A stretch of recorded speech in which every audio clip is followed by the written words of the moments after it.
신약 71페이지에 있는 마가복음 12장 23절 31절까지 보겠습니다. 제가 먼저 공독해드리도록 하겠습니다. 예수께서 둘러보시고 제자들에게 이르시되 재물이 있는 자는 하나님의 나라에 들어가기가 심히 어렵도다 하시니 제자들이 그 말씀에 놀라는지라.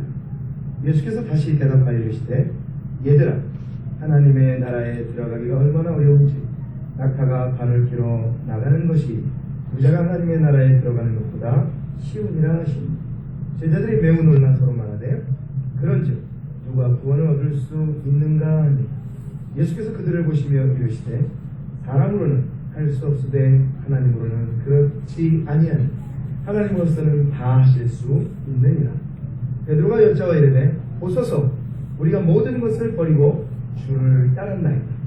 예수께서 이르시되 내가 진실로 너희에게 이르노니 나와 복음을 위하여 집이나 형제나 자매나 어머니나 아버지나 자식이나 전토를 벌이는 자는 현세에 있어 집과 형제와 자매와 어머니 자식과 전토를 100배나 받되 박해를 겸하여 받고 대세의 영생을 받지 못할 자가 없느니라. 그러나 먼저 된 자로서 나중되고 나중된 자로서 먼저 될 자가 많으니라. 아멘. 아멘. 할렐루야. 우리 옆에 분과 함께 이렇게 인사하도록 하겠습니다. 가을 날씨가 풀풀 납니다. 이렇게 인사하겠습니다. 가을 날씨가 풀풀 납니다. 네, 시작. 가을 날씨가 풀풀 납니다. 풀풀 나죠? 예. 여러분의 우리 성도님들의 모습도 점점 밖에 이제 곧 필 아주 붉게 물들 그런 자연처럼 점점 그렇게 되어져 가고 있는 것 같습니다. 더 예뻐지시고 있는 것 같아요. 거짓말 같습니까? 아닙니다. 네, 좀 예뻐지시고 계십니다. 시켜야 됩니까? 뭐 이런 거. 나는 점점 예뻐진다. 시켜야 됩니까? 아니죠? 맞습니다. 여러분들은 점점 더 예뻐져. 성경에 보면 육신은 시간이 지날수록 나이가 먹고 늙어져 간다 그래요. 그러나 하나님의 사람들은 더욱더 이 땅에서 육신은 그렇게 나이 먹고 늙어져 가지만 영은 더욱더 어떻게 되어져 간다고요? 새로워져 간다. 점점 우리가 살면서 하나님의 나라가 가까워지잖아요. 육신으로는 세상과 멀어지기 때문에 조금 아쉬울지는 몰라도 시간이 지날수록 우리가 하나님의 나라와 더 가까워집니다. 우리의 본향을 갈 그날이 조금씩 가까워지고 있다는 말씀입니다. 그렇기 때문에 우리가 굳이 나이가 먹는 것이 피부가 쭈글쭈글해지는 것이 슬프지만은 않습니다. 그렇죠? 네. 더욱 사랑하는 우리 웃는 성도님들 마음속에 하나님의 나라를 소망하는 가득한 뜨거운 은혜와 열망과 소망이 꽃피기를 소망합니다. 아멘. 그러기에 이번 이제 점점 다가오는 가을이 그렇게 싫지만은 않습니다. 자, 싫으신 분은 한 번 더 많이 온도를 한번 느껴보시기 바랍니다. 제가 밖에 나가서 이렇게 자전거를 가끔 타면 달라요 이제. 그렇죠? 시원하고 아주 신앙생활 하기도 또 사회생활 하기도 좋은 날씨가 온 것 같습니다.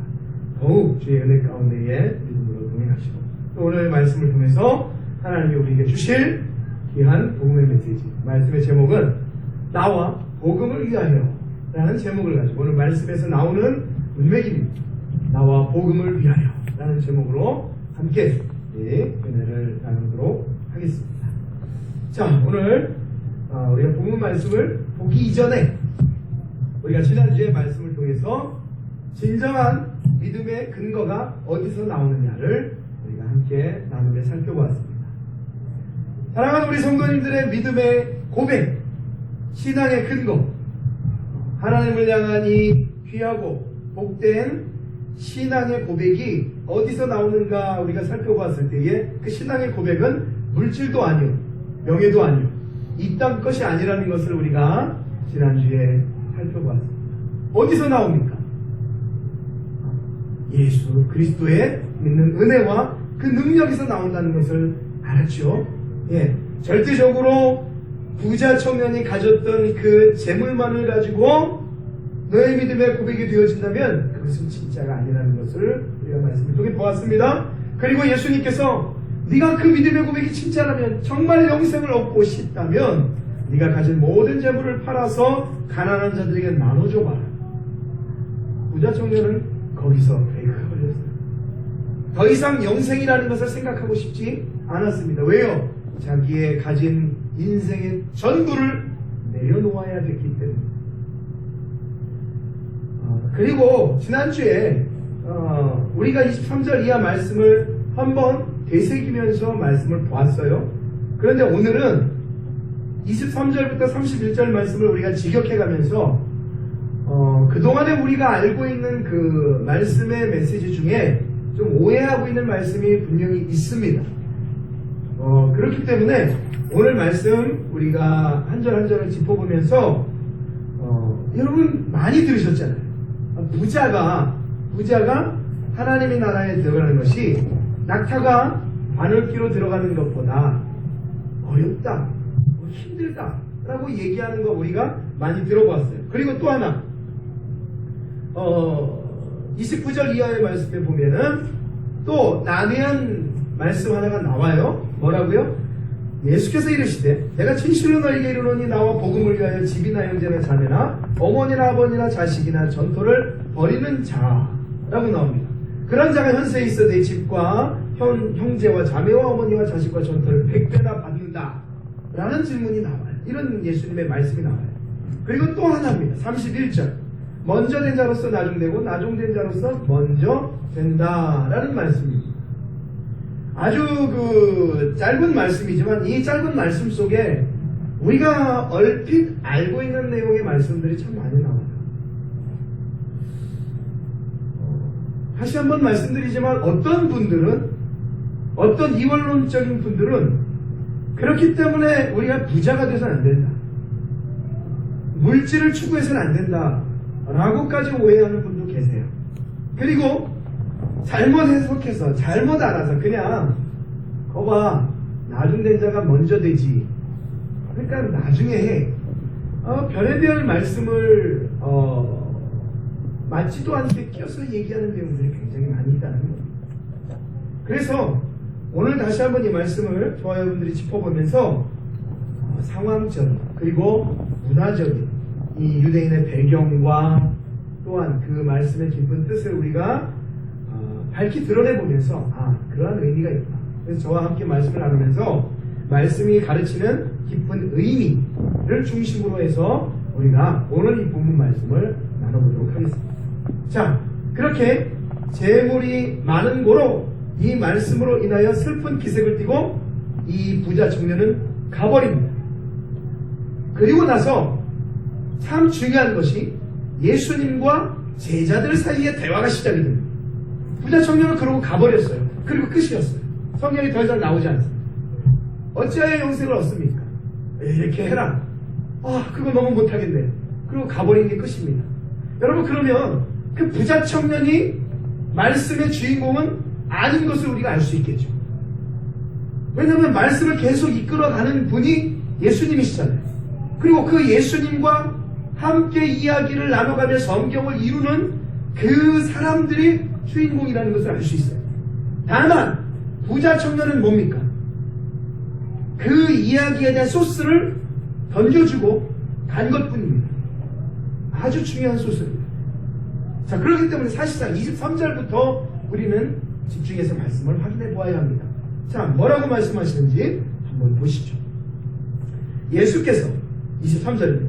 둘러보시고 제자들에게 이르시되, 자, 그 부자 청년이 떠나고 나서 이제 둘러보시고 제자들에게 말씀합니다. 뭐라고요? 재물이 있는 자는 하나님의 나라에 들어가기가 심히 어렵도다 하십니다. 재물이 있는 자는 하나님 나라에 들어가기가 어렵다고 얘기합니다. 그리고 24절에 이렇게 말씀하십니다. 제자들이 그 말씀에 놀라는지라 예수께서 다시 대답하여서 말씀하십니다. 자, 그 유명한 말, 얘들아, 하나님의 나라에 들어가기가 얼마나 어려운지 낙타가 바늘귀로 나가는 것이 부자가 하나님의 나라에 들어가는 것보다 쉬우니라 하십니다. 라고 말씀합니다. 여기까지만 말씀을 한번 끊어서 의미를 한번 해석해보죠. 부자 청년이 와서 그렇게 묻고 너의 믿음의 근간이 되는 모든 재물을 팔아 가난한 자들에게 나눠주더라고 예수님께서 그 부자의 허를 찌르니까 그 부자 청년은 드디어 본색이 드러나서 나는 그렇게 할 수가 없다 함으로 가버렸습니다. 그리고 예수님이 딱 뭐라고 제자들에게 말씀하냐면 재물이 있는 자, 그 재물이 있는 자가 하나님의 나라에 들어가기 어렵다고 말씀하시면서 하나님의 나라에 들어가는 것이 얼마나 어려운지를 일단은 가르치고 있습니다. 여러분, 우리가 예수를 믿고 하나님의 나라에 들어가는 것, 하나님 나라의 백성 된 것이 그냥 거저됐다고 생각하시면 큰 오산입니다. 그리고 지금 이 순간도 내가 하나님의 나라에 지금 죽는다면 들어간다라는 믿음, 신앙 갖는 건 좋지만 그 믿음과 신앙 가운데에 확실한 근거는 있어야 합니다. 왜? 나가가지고 아무 준비와 절차와 생각도 없으면서 아무것도 없으면서 나 나가서 부자 될 거야, 나 나가서 잘 될 거야, 난 세상을 다 가질 거야, 그건 헛소리죠. 그렇죠? 그건 제대로 된 고백이 아닙니다. 내가 그만큼에 대한 충분한 준비와 과정과 절차와 데이터가 분석이 돼 있고 그러한 확률이 내 마음속에 꿈틀거리고 내 겉모습도 준비가 돼 있어야만이 그것이 손에 쥐울 수 있는 어떠한 소망으로 이어지는 거란 말입니다. 하나님의 나라에 들어간다라고 여러분들이 소망하고 있다면 그것이 진정 우리의 신앙의 고백이라면 여러분, 예수님이 말씀한 것처럼 너무나도 어렵기 때문에 우리가 신앙생활을 해나가면서의 내가 과연 하나님 나라의 백성으로 살아나가고 있는지, 하나님의 나라의 사람으로서 예수 그리스도 통하여 온전한 죄사함을 받고 그분 안에 살아가는지에 대한 신앙의 고백이 분명히 있으십니다. 어떻게 살까? 어떻게 세상을 살아나갈까? 어떻게 잘 살아나갈까는 우리가 참 많이 고민하고 궁금해합니다. 그러나 과연 내가 오늘도 하나님의 백성으로 살아나가느냐에 대한 아주 마음 깊은 퀘스천 마크는 우리가 붙이지 못할 때는 아니죠. 붙이셔야 합니다. 과연 내가 하나님의 나라를 백성, 내가 그 가운데 들어갈 수 있는 자격이 오늘도 충분히 있는 것인지 라는 그 신앙의 궁금증과 고백은 늘 우리로 하여금 있어야 합니다. 예수님 말씀하세요. 그것이 낙타가 바늘기로 나가는 것이 차라리 부자가 하나님 나라 들어가는 것보다 쉽다고 얘기해요. 여러분, 실제로 그렇게 여기십니까? 자, 생각해 보십시오. 여러분이 알고 있는 그 바늘기라는 것은 굉장히 작죠. 그 눈이 안 보여가지고 그 도움을 받아서 껴야 할 경우도 있습니다. 바늘기 굉장히 작습니다. 여러분, 낙타는 생각해 보십시오. 얼마나 큽니까, 낙타? 낙타 얼마나? 요만합니까? 이건 아주 작은 동물부터 큰 동물이 많은데 이건 낙타 굉장히 큽니다. 예. 물론 여기서 타보신 분들도 계실지는 모르겠습니다. 낙타가 엄청나게 큽니다. 아주 굉장히 큽니다. 그렇기 때문에 여러분, 낙타가 이 우리가 알고 있는 바늘기로 들어간다는 개념은요 절대 있을 수 없습니다. 예수님이 개그를 하신 거란 말이죠. 그렇지 않아요? 아니 여러분, 냉장고에 코끼리가 들어가도 말이 됩니까? 전혀. 왜 아이들 얘기하잖아요. 냉장고에 코끼리가 들어갔는데 나는 그 소리를 듣고, 물론 오래전이지만 그건 도저히 있을 수 없는 일이에요. 어떻게 그 냉장고가 얼마나 있는데 있을 수 없는 일입니다. 낙타가 바늘기로 들어간다는 것은 있을 수 없는. 그리고 자, 여기서 제가 문화적인 배경을 한번 소개를 해드릴게요. 그렇게까지만 많은 분들이 알고 계시다는 겁니다. 그런데요, 사실상 예수님이 말씀하신 바늘기는 그 바늘기를 이야기하는 게 아닙니다. 자, 배경이 그렇습니다. 당시의 예루살렘은, 오늘도 마찬가지고요, 예루살렘은 여러분이 아시다시피 큰 성벽으로 둘러싸여져 있습니다. 아시겠죠? 예루살렘은 큰 성벽으로 둘러싸여져 있습니다. 그리고 우리나라도 그 성으로 둘러싸여 있고 각각마다 이 동문, 서문, 남문 있지 않습니까? 마찬가지입니다. 예루살렘도 여러 가지 문이 있습니다. 동일하게 일정 시간만큼은 그 대문들을 다 열어놓습니다. 그래서 많은 상인들도 왔다 갔다 하며 무역과 등등 모든 일들을 그 큰 대문을 열고 통과를 하면서 예루살렘을 들어오게 되어집니다. 그리고 그걸로 많은 사람들이 왕래를 하게 되는 거죠. 근데 마찬가지입니다. 일정 시간이 되면요, 그 문을 닫게 되어 있습니다. 그 문을 닫게 되면 그 다음에 예루살렘 성을 완전히 들락날락 못하느냐? 아닙니다. 예루살렘 성 쪽문마다 다 뭐가 있냐면 아주 작은 문들이 있습니다. 사람이 하나 지나갈 수 있을 만큼에 대한 아주 작은 문이 있습니다. 우리도 있죠. 왜 강화문도 가시면 이따시만한 대문 하나가 있고 옆에 조그마한 쪽문 하나 있잖아요. 그냥 모르시는 것처럼 하시면 안 됩니다. 네. 자, 그렇게 있기 때문에 큰 대문은 닫고 쪽문을 닫습니다. 여러분, 그 예루살렘의 그 쪽문 중에 바로 바늘기라는 문이 있습니다. 예루살렘의 문이. 바늘기라는 문이, 바늘귀 문이라는 문이 있어요. 그래서 예수님이 설명을 하실 때에 어떤 상황으로 그 상황을 두고 설명을 하신 겁니다. 우리가 알고 있는 바늘귀가 아니고요.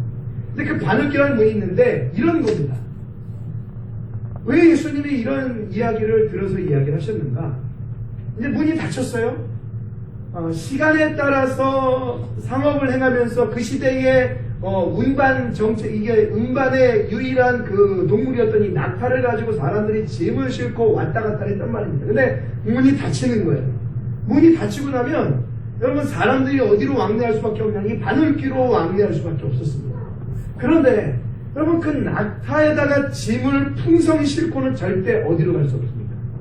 그 바늘귀 문으로 들어갈 수가 없습니다. 절대 들어갈 수 없습니다.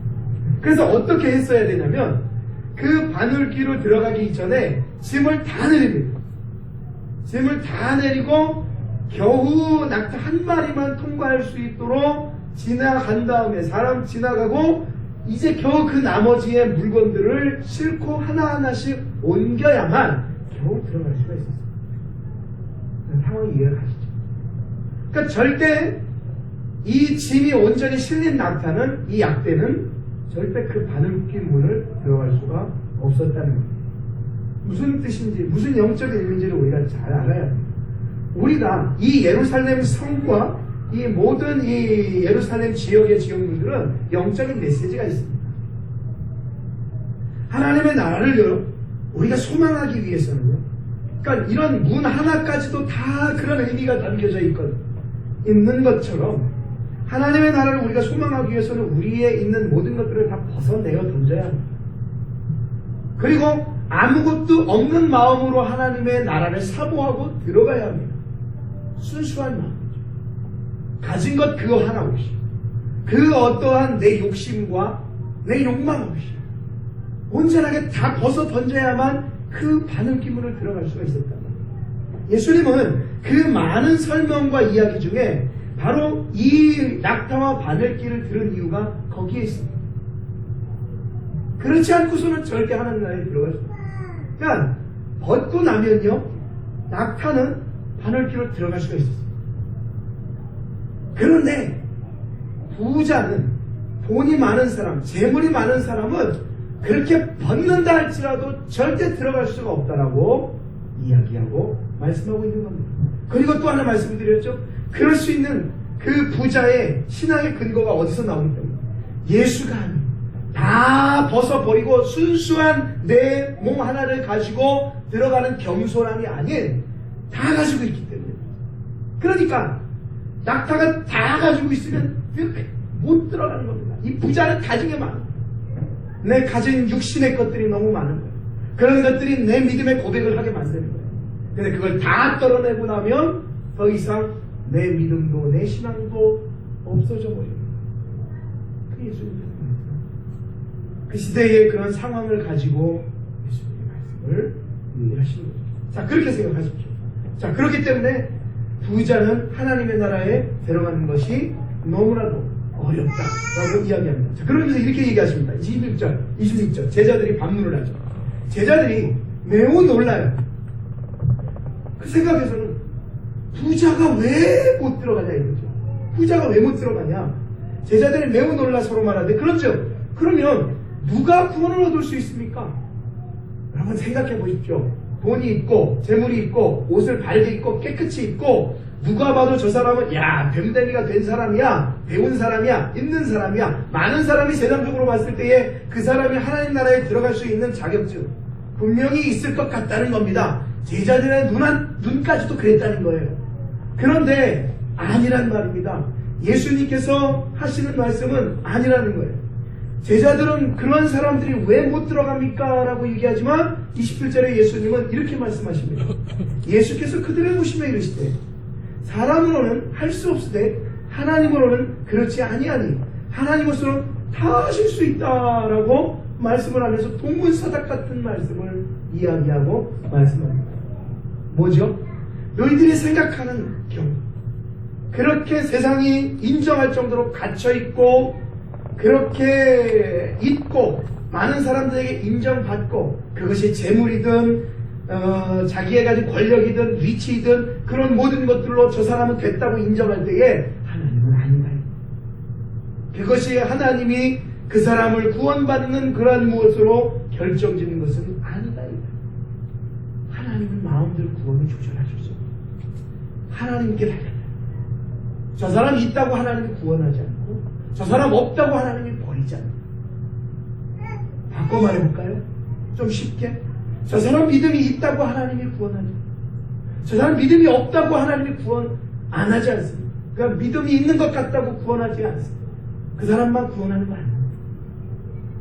그건 다 누구의 생각입니까? 우리 인간들이 보는 생각입니다.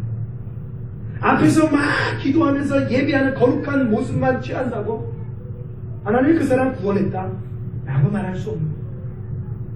부족하여 연약하여 세리처럼 유대인은 바리새인은 나는 11조를 들고 죄를 짓지 않고 한쪽에서 세리는 저는 죄인입니다.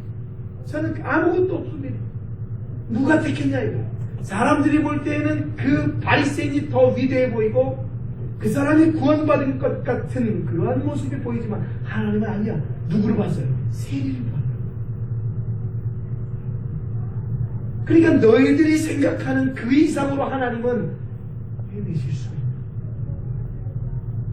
그러니까 이렇게 말씀하죠. 28절에 조금씩 말씀의 맥락이 됩니다. 베드로가 말합니다. 베드로가 여쭤 이르되 오소서 우리가 모든 것을 버리고 주를 따랐습니다. 라고 얘기합니다. 그러니까 예수님의 말씀을 듣긴 들었어요. 부자가 낙타가 바늘기로 들어가는 것보다 하나님 나라 들어가는 게 어려워 라고 얘기도 들었고 그 전에 재물 많은 이 청년의 이야기도 들었고 그냥 가버린 것도 보았고 그러니까 이제 이 아주 그냥 드러내고 싶어고자 하는 이러한 그 다혈질주의 베드로가 또 나와서 얘기하는 겁니다. 예수님도 다 버리고 예수님 따랐잖아요. 얘기하는 거예요. 여러분 예수님께서는요 부자 청년처럼 갔으니까 그 사람을 비판하고 너희들은 남았으니까 그래 다 오케이야 그러지 않습니다.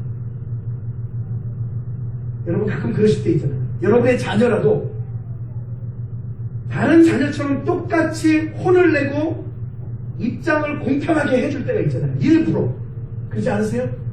얘는 내 새끼니까 무조건 너는 오케이야 아이고 괜찮아 라고 하지 않을 때가 있잖아요. 언제요? 이것만은 이 사람이 똑바로 이 아들이 똑바로 배워야 된다고 생각할 때 여러분 그 아들에게 공평함을 취하지 끌어안지 않으시잖아요. 그렇지 않아요? 그렇게 끌어안았다가 그 아이가 어떻게 돼요? 잘못되잖아요. 그래서 그럴 때는 어머니 아버지가 다른 이들과 똑같은 공평함을 취합니다. 예수님 그러셨습니다. 부자 청년에게도 그렇게 말씀하셔서 그렇게 부자 청년에게 자비를 베푸지 않았지만 제자들에게도 마찬가지입니다. 왜요? 아주 중요한 진리가 들어있기 때문에. 그래서 베드로가 얘기한 겁니다. 저는 예수님이 부르실 때에 그물도 버리고 왔잖아요. 배도 버리고 왔잖아요. 예수님 된 거 아니에요? 라는 제자들의 이 베드로의 이야기가 있습니다. 그런데 예수님은 그 어느 부분가 저한테 그래요. 목사님은 동문서답을 참 잘하시네요. 이렇게 물어보면 딴 대답을 잘하시네요. 예수님도 동문서답의 달인이셨습니다. 제자들이 이런 얘기를 물어보면 늘 예수님은 다른 대답을 하세요. 참 재미나신 예수님의 모습을 확인해 볼 수가 있는데 그런 겁니다. 사람들은, 제자들은 다 육신 것으로 질문하고 이야기하고 관심이 육신의 것에 있었습니다. 다음 주에 보시면 아시겠지만 그 이하의 35절 이하의 말씀에 보시면 여러분 이런 말씀이 나와요. 세베대 아들 야고보와 요한이 주께 나와 여짜오되 선생님이여 무엇이든지 우리가 구하는 바를 우리에게 주시기를 원합니다. 이르시되 너에게 뭐를 주기를 원하느냐. 37절에 여짜오되 주의 영광 중에 우리를 하나는 주의 우편에 하나는 좌편에 앉게 하여 주시옵소서. 자기의 위치를 채우고자 하는 모습들이 제자들의 모습이었단 말이죠. 여전히 그런 모습이었어요. 그분이 유대인의 왕으로 등극할 때에 자기의 육신의 자리를 채우고 싶었던 제자들의 욕망이 있었어요.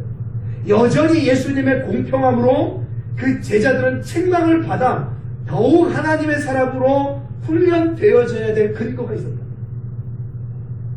단번에 사람은 만들어지지 않잖아요. 그렇죠? 의사가 하나 만들어지기까지 여러분들 몇 년의 세월이 걸립니까? 거의 10년 가까운 세월이 걸려야 사람 치료하는 의사 한 명 나와요. 오늘 가서 학원 다녔다가 내일 와가지고 병원 차리고 그러지 않습니다. 하나님의 사람이 한 명 있으기까지요. 모든 세상에 수많은 역경, 우리의 인생 전부를 걸어서 사랑하는 성도님들, 구원받은 백성 한 분이 완성되어져 가는 거예요. 그걸 바울이 뭐라고 얘기합니까? 믿음의 장성한 분량까지 여러분들이 자라가는 소망과 기대가 바울에게 있다는 거예요. 나도 예수를 믿고 구원받았지만 그게 끝이 아니라 있는 거예요. 그 다음에 무엇이 있다는 거예요? 그 하나님의 나라를 향하여 달려가고자 하는 그 경주가 남아있다는 거예요. 사랑하는 성도들이 예수를 믿기 시작했어요. 10년 전부터, 5년 전부터, 아니 어저께부터 예수를 믿기 시작했다면 그때부터가 여러분들의 인생의 신앙의 달리기의 시작점입니다. 끝이 아닙니다. 베드로가 그렇게 얘기할 때 예수님께서 또 동문서답을 이렇게 하세요. 29절 말씀 보시죠. 참 오해하기 쉬운 말씀. 예수께서 이르시되, 예수님 말씀하세요. 내가 베드로가 다 버리고 주님을 따랐다고 얘기하니까 내가 진실로 너희에게 이르노니 나와 복음을 위하여 집이나 형제나 자매나 어머니나 아버지나 자식이나 전토를 벌이는 자는 현세에 있어 집과 형제와 자매와 어머니와 자식과 전토를 몇 배나? 100배나. 여러분 문맥에 좀 오류가 있지 않아요? 형제 자매나 어머니나 아버지나 자식을 버리면 그 어머니나 아버지나 자식을 몇 배나 주신다고요? 말이 맞아요? 아버지가 몇 명이 생기는 거예요? 100명이 생기는 거예요. 여러분 많은 성경 비평학자들이 이 성경을 우리에게 향하여 칼을 세울 때 문자적 해석을 합니다. 문자적 해석을 해요. 14만 3천 명의 인원만이 구원을 받는다라는 신천지의 교리가 분명히 성경에서 나온 겁니다. 성경에서 나왔지만 그 성경에서 나온 자체로 그들이 주장해내는 것은 분명한 오류가 있습니다. 왠지 아세요? 그 숫자는 상징적인 숫자이기 때문에 그렇습니다. 아까도 말씀드렸죠. 여러분이 그동안 알고 있던 바늘기는 그 바늘기가 아니라 예루살렘 성경문에 있던 바늘기 문이란 말입니다. 성경에 형제를 버리고 어머니를 버리고 아버지나 자식이나 전토를 벌이는 자가 복이 있어 100배를 받는다는 말은 너무나도 앞뒤가 맞지 않는 말이에요. 그래서 여러분들 무슨 얘기인지를 문맥을 잘 보셔야 돼요. 뭡니까? 첫 번째 29절 여러분 보십시오. 내가 진실로 너희에게 이르노니 예수님이 가장 중요한 말을 한마디 하시잖아요. 그냥 버리라는 게 아니라 첫 번째 누구와 누구를 위하여? 나와 복음을 위하여 한다. 여러분 상대성 평가예요. 상대죠. 아시겠어요? 이 부모와 자식과 형제와 자매가 중요하지 않아요. 인생에 있어서 가장 중요한 게 뭐냐 이거예요. 나와 복음이라는 얘기예요. 지금 그걸 이야기하고 계시는 겁니다. 그러니까 저와 여러분들이 인생을 살아내면서 참 중요한 것들이 많죠. 목표를 이루어야 하고 꿈을 이루어야 하고 돈을 벌어야 하고 자식을 잘 키워야 하고 사업을 이루어야 하는 수많은 일들이 있단 말입니다. 그런데 그러한 모든 것들보다 여러분들이 상대적으로 나와 복음이라고 얘기하신 주님의 메시지를 더 소중히 여기셔야 된단 말이에요. 그거 버리란 얘기가 아니에요. 그거 잘못해가지고 일하는 어떻게 해요? 곧 하나님이 임재하시, 예수님이 임재하시니까 너희가 가진 모든 것들을 팔아가지고 다 갖다 바쳐버리고 우리 산으로 들어가자. 산에 들어가자. 불러 산에 들어가자. 여러분, 저는 우리 교회에서도 불러 한단 말이에요. 걔네들도 불러 한단 말이에요. 같아요. 그런데 그 같은 속에서 영적인 메시지는 다르단 말이죠. 완전히 다르단 말이죠. 거기 가서 불러 하는 것은 여러분 그렇지 않아요. 그죠? 같은 자동차지만 목적지가 다르잖아요. 그죠? 같은 버스지만 1번 버스와 2번 버스는 다르단 말이에요. 1번 버스가 진리라면 2번 버스를 타면 같은 버스지만 전혀 다른 길을 가는 거예요. 그냥 필요 없으니까 갖다가 버리고 우리 모여서 그날을 기대하자. 소망하자. 예수님 괘씸해서라도 그날 안 옵니다. 안 와요. 절대 안 오십니다. 주님이 오실 날은 아무도 모르고 그 누구도 모르고 며느리도 모르고 아무도 모르고 예수님 당신도 모르고 누구만 하신다? 하나님 아버지만 하신다. 근데 어떻게 그렇게 자기들이 얘기를 하고 재림에 대해서 얘기하고 휴거에 대해서 얘기하고 그럴 수 없단 말이에요. 또한 가장 상대적으로 우리가 품어야 될 것은 나와 복음이라는 겁니다. 그런데 예수님이 그 나와 복음을 위하여 집이나 형제나 자매나 어머니와 아버지나 자식이나 전투를 본다. 자, 말씀을 드리겠습니다. 여러분, 이 당시의 유대 민족 사회에서는 가장 귀하고 값진 것이 무엇인지 아십니까? 가장 귀하고 값진 것이 뭐냐면 가정입니다. 그리고 그 가정 속에서 가장 큰 권력을 차지하고 있는 사람이 누굽니까? 남편입니다. 아버지입니다. 그리고 그 시대에 가장 자신들의 위치와 능력과 권세를 내보일 수 있는 재물적 가치가 뭐냐면 땅입니다. 땅입니다. 그러니까 예수님이 지금 하신 말씀은요, 여러분이 상상 이상입니다. 우리나라도 여러분들 혈통 얼마나 중요하신지 아시죠? 내가 이 집 장손이 이러면서 뭐 그냥 장손이면 하여튼 재물도 더 가요. 저도 막내인데 그러면 좀 싫어요. 난 싫어요. 하여튼 막 그래요. 그냥 먼저 되는 사람 그런단 말이에요. 여러분 형제나 보세요. 나와 복음을 형제나 자매나 어머니나 아버지나 자식이나 전토를 다 버린다는 그 의미 속에는요, 그런 게 담겨져 있습니다. 깊은 영적인 의미가 담겨져 있는데, 당시의 혈통을 중시하고 보이는 것을 중시하고 가부장적인 그러한 남자를 중시하고 그랬던 모든 것들, 즉 유대 사회에 힘을 발휘할 수 있고 능력을 발휘할 수 있는 모든 것들을 예수님이 통틀어서 아주 짤막하게 이야기하고 말씀하고 있습니다. 뭐예요?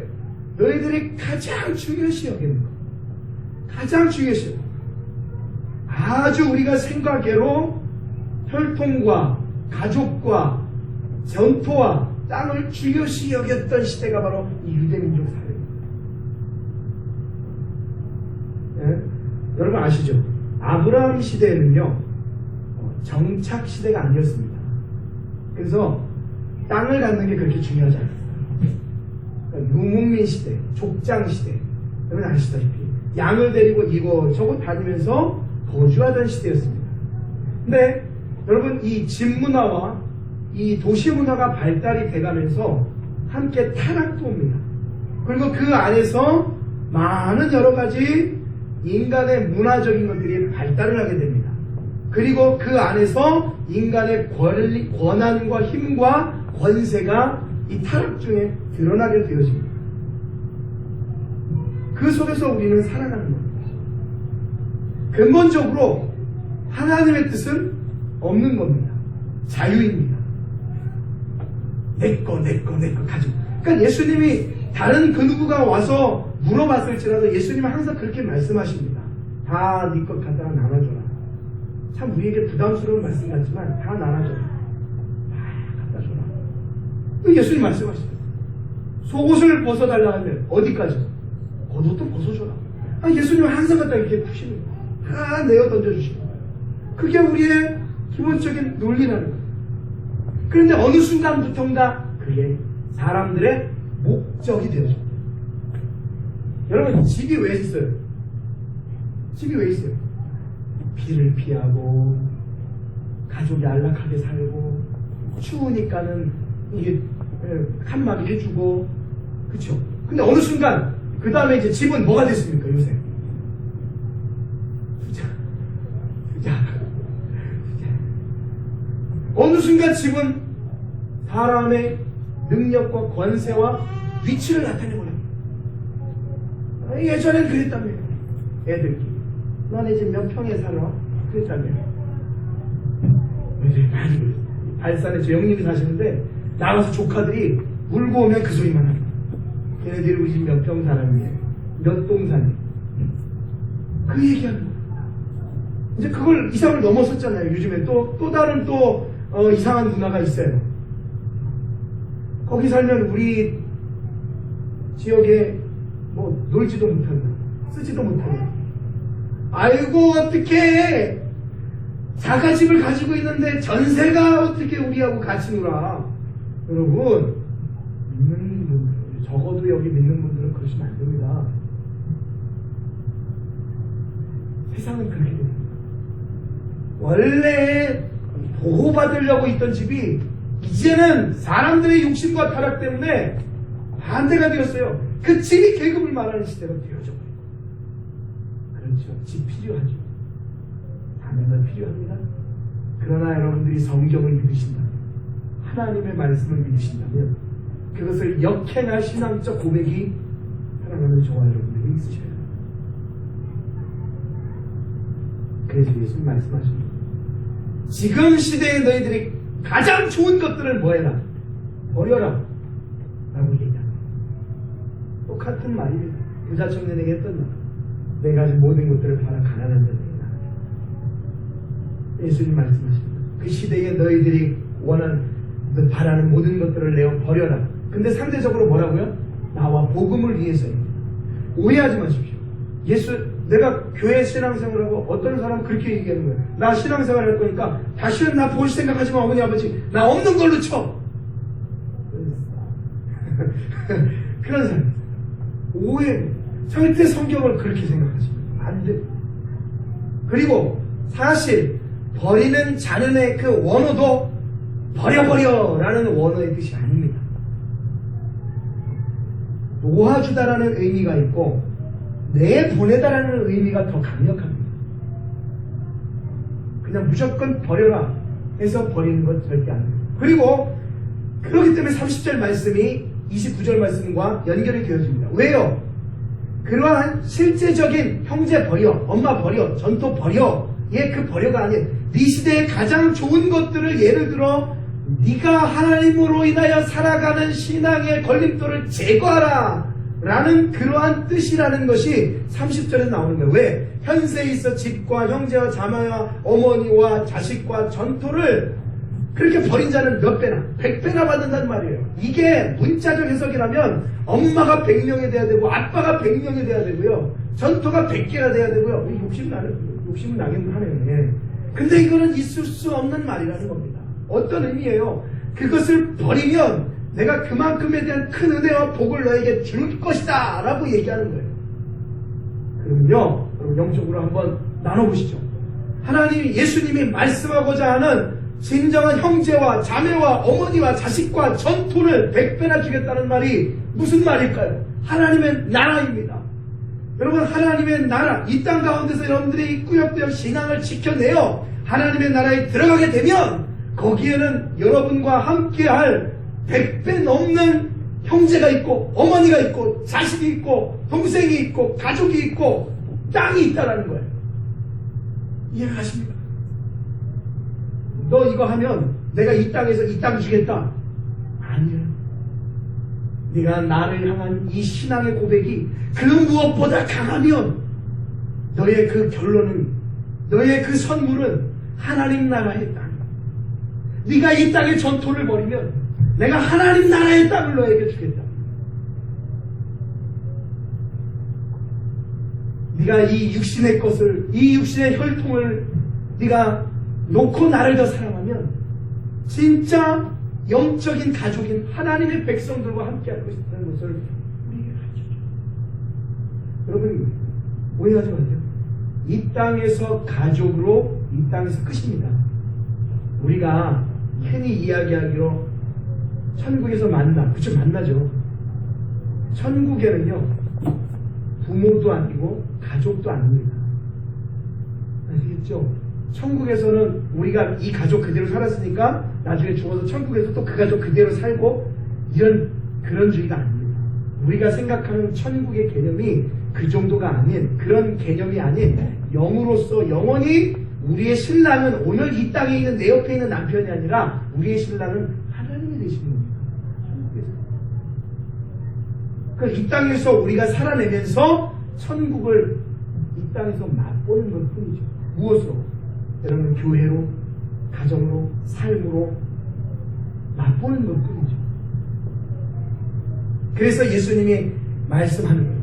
29절에 육신적인 것을 너희들이 버려내면 30절에 영적인 것을 100배. 자, 100배라는 말은 딱 100배, 100배, 100명이 아닙니다. 여러분들 열매를 몇 배, 몇 배, 몇 배, 몇 배 아시죠? 몇 배, 몇 배. 이게 누가 보면 8장에 나오는 말씀이에요. 뭐라고 나오죠?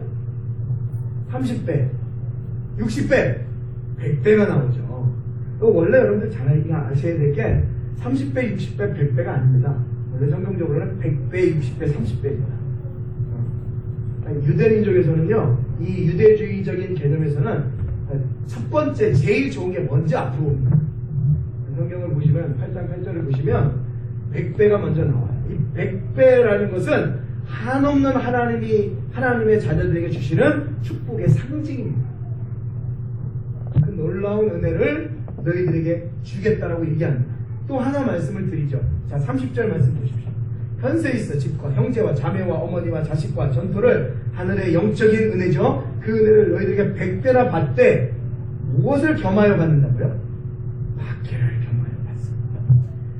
제발 이런 것은 예수님 안 써주셔도 되는데 꼭 이렇게 글을 남겨주셨어요. 우리에게. 그렇게 우리에게 버리는 자는 축복을 주시고 하늘나라의 영적인 선물을 주시는데 무엇을 겸하여 주시냐면 박해라는 것을 겸하여 주셔요. 참 아이러니하죠. 좀 행복하게 살았으면 좋겠고 이런 근심 걱정이 없었으면 좋겠는데 박해를 겸하여 주신다는 것입니다. 우리가 요한복음을 통해서도 계속 말씀을 보았죠. 네가 하나님의 나라의 백성으로 살되 세상이 너를 뭐 할 것이다? 미워할 것이다. 당신들이 예수로서, 예수의 사람으로서 살게 됨과 동시에 당신들을 공격해 올 것이 있는데 그게 무엇이냐? 세상이다. 세상이 그전과 함께 섞여 그냥 지옥을 향하여 살아갔던 사람이라면 미워하지 않을진데 예수 믿는 사람으로 거듭나면 그때부터 세상은 당신들을 적으로 합니다. 그래서 세상이 너희를 미워할 것이다. 빨리 끝내요. 여러분 기억하셔야 됩니다. 우리가 예수를 믿기 시작하면 그때부터 무엇이 오느냐? 박해가 오기 시작합니다. 딱 하나만 보고 제가 예를 들어보고 마치도록 하겠습니다. 사도행전 12장 말씀 화면에 있습니다. 한번 보십시오. 이거 화면 보셔도 됩니다.